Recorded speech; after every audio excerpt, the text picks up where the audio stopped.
Buenos días mis queridos alumnos de segundo y secundaria. Como es ya habitual de los martes, ¿sí? Vamos a desarrollar hoy, martes 12 de mayo del 2020, vamos a desarrollar nuestra clase de comprensión lectora. ¿Está bien? Ya saben, vamos a leer con mucho gusto. ¿Sobre qué tratará la lectura? Bueno, supongo que de los esposos de Margaret Sullivan. Lee el título y formula dos hipótesis. Muy bien, acá al momento de revisar sus cuadernos, me gustaría ver qué hipótesis pueden formular con respecto a Margaret Sullivan. ¿Está bien? ¿Y qué tipo de texto será? Ah, qué bien. Miren, con respecto a los tipos de textos, a ver, vamos a hacer ahí una pequeña aclaración. ¿Está bien? Cuando hablamos de tipo de textos, ¿sí? Podemos ver textos informativos, textos instruccionales, textos expositivos, textos narrativos, textos descriptivos, textos epistolares. ¿Está bien? Entonces, a ver, en cuanto al texto, es una serie de enunciados orales o escritos que guardan relación entre sí. ¿Está bien? Y ahora, de acuerdo con la intención de quien lo expresa, los textos pueden ser los textos informativos. ¿Está bien? A ver, con respecto al texto informativo, proporcionan datos interesantes, útiles y actuales como lo hacen las noticias, los informes sobre un proyecto de investigación. ¿Está bien? Tenemos los textos disculpen, textos instruccionales. Presentan los pasos o normas que permiten realizar actividades, como hacer tareas escolares, jugar un deporte, elaborar comidas. Los textos expositivos, ¿sí? Que ofrecen conocimientos y explicaciones sobre las ciencias, los deportes, las artes y las ideas. Tenemos los narrativos, me gustan bastante, les cuento, ¿sí? Relatan acciones o hechos de la vida. Son real o imaginarios, ¿no? Los cuentos, las fábulas, las leyendas, los relatos históricos son textos narrativos, ¿sí? Los descriptivos, ¿no? Presentan los rasgos o características más notables de una persona, un animal, un paisaje o un ambiente o un objeto.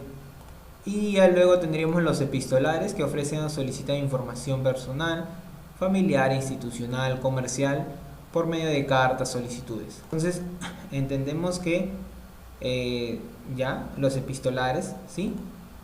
Los descriptivos, que describen a las personas o a los objetos, los narrativos, que me encantan, como les decía, ¿sí? Los que hablan de que son tipo exposición. Hablamos de los instruccionales, que nos ayuda por ejemplo, cuando compras un electrodoméstico y te viene con su guía, ¿no? Los informativos, que también me gustan, por cierto, ¿sí? Que comparten bastante información y hay gran cantidad, no solo en internet, sino en el día a día. Bueno, hasta ahí sería el breve paréntesis de lo que les decía acerca de los tipos de textos, ¿sí? Entonces, eso mayormente hemos estado con textos narrativos, ¿sí? Vamos a ver cómo nos va acá, ¿sí? Continuemos. Listo, nos habíamos quedado por acá. Iniciemos nuestra lectura. Los viudos de Margaret Sullivan. Acerca de formular dos hipótesis.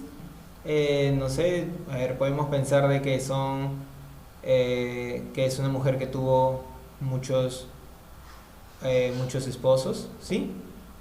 O que es alguien que los asesina, ¿no? Y se queda con su dinero. Vamos a ver. Uno de los pocos nombres reales que aparece en mis primeros cuentos, Idilio, Sábado de Gloria, es el de Margaret Sullivan.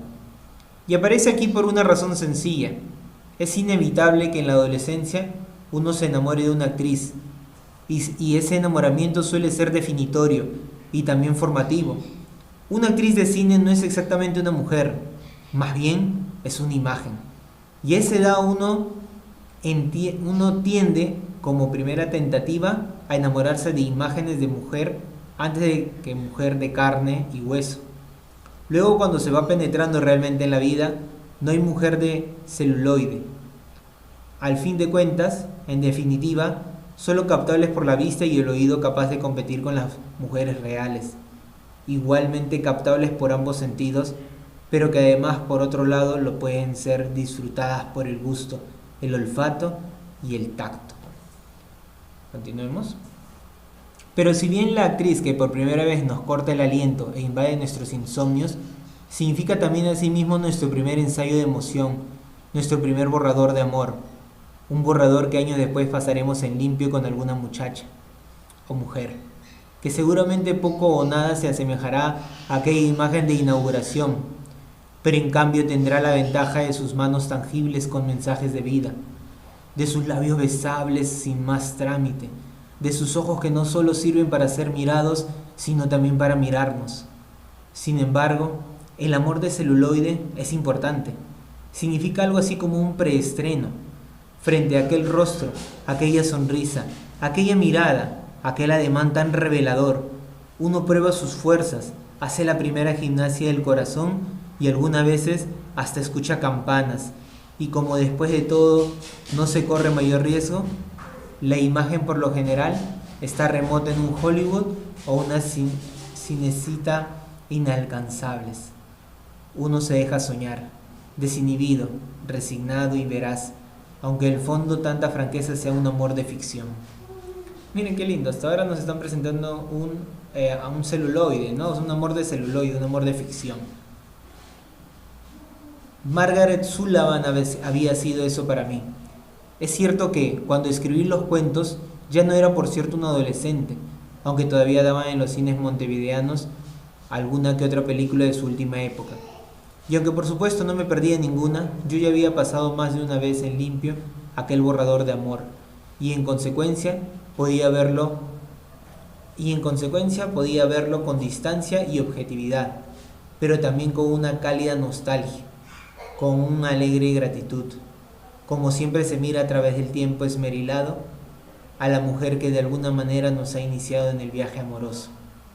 Muy bien, muchachos, hasta aquí hemos leído. Vamos a hacer una pausa porque bueno, tú vas a ponerle pausa para que puedas desarrollar los ejercicios, ¿sí? Las preguntas, porque viene contesta las siguientes preguntas, y para que puedas contrastar. ¿Está bien? Ya haces la pausa y terminas y continuamos. Listo, se supone que ya ustedes están ya preparados, ¿sí? ¿Quién es Margaret Sullivan? Qué fácil, es el amor de la adolescencia de nuestro narrador, ¿cierto? Es una actriz también. ¿Entendemos hasta ahí? ¿Sí? ¿Todo bien? Es una actriz y es el primer amor del narrador. ¿Por qué la considera el narrador su primer amor? Bueno, porque fue su amor ficticio de adolescente. ¿Qué significa que ya había pasado en limpio aquel borrador de amor? Que ya había tenido experiencia en el amor. ¿Listo? A ver, ¿por qué se acordará de ella? Bueno, fácil, profesor. A ver, porque fue con quien ensaya sus primeros amores. De ficción, por cierto, ¿sí? Vamos a aclarar ahí, es de ficción. Acá, discúlpenme. Es ficticio, se escribe así. Ya está. ¿Podemos continuar? Continuemos con nuestra lectura. ¿Está bien? A ver. Sí. No obstante, solo años después, advertir con precisión que el lugarcito había ganado en mi vida la incanjeable, maravillosa protagonista de ¿Y ahora qué? Y el bazar de las sorpresas. En enero de 1960 estaba con mi mujer en Nueva York. Una tarde nos encontramos con 4 amigos uruguayos y decidimos cenar temprano e ir luego a un teatro del Village, donde se presentaba Howard Town de Thorson Wilder en la notable versión del José Quintero. La pieza llevaba ya varios meses en cartel, pero no era fácil conseguir entradas en las horas previas a cada función, de modo que mientras los otros se instalaban en un restaurante italiano de ruidosa clientela, yo me largué hasta el teatro para ver si conseguía localidades para 6. De entrada me sorprendió que el boletero no tuviera aspecto de tal, aunque si alguien me hubiese obligado a una definición, no habría sabido decir cómo era el aspecto de un boletero inconfundible. Este era joven, delgado, su aspecto era de estudiante de letras o de primer clarinete. El vestíbulo del teatro estaba desierto y eso estimuló mis esperanzas, pero la razón de esa paz era muy simple: no había localidades. Cuando pregunté si existía la posibilidad de conseguir 6 entradas, ¿solo 6 entradas, señor?, el muchacho dejó el New Yorker y me miró con tajante desprecio. ¿A esta hora 6 localidades? ¿En qué mundo vive? El tipo tenía razón. Yo no estaba seguro del mundo en el que vivía, pero me sentí como provinciano al que rezongan porque no se atreve con la escalera mecánica o con el teléfono público.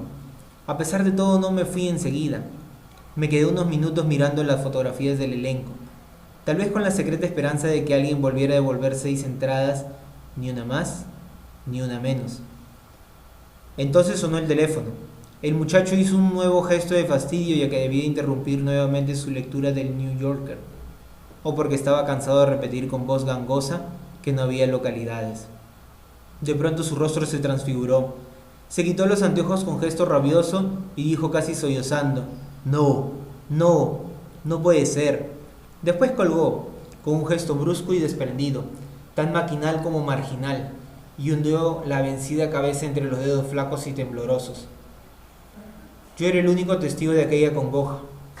Pese a la agresiva respuesta que me había propinado, pensé que podía sentirse mal y me acerqué. Le toqué apenas un brazo, solo para que notara mi presencia. Le pregunté si le sucedía algo, si había recibido una mala noticia, si lo podía ayudar. Entonces levantó la cabeza y me miró con los ojos sin cristales, como a través de una ventana con lluvia o de un recuerdo inmóvil. Murió Margaret Sullivan.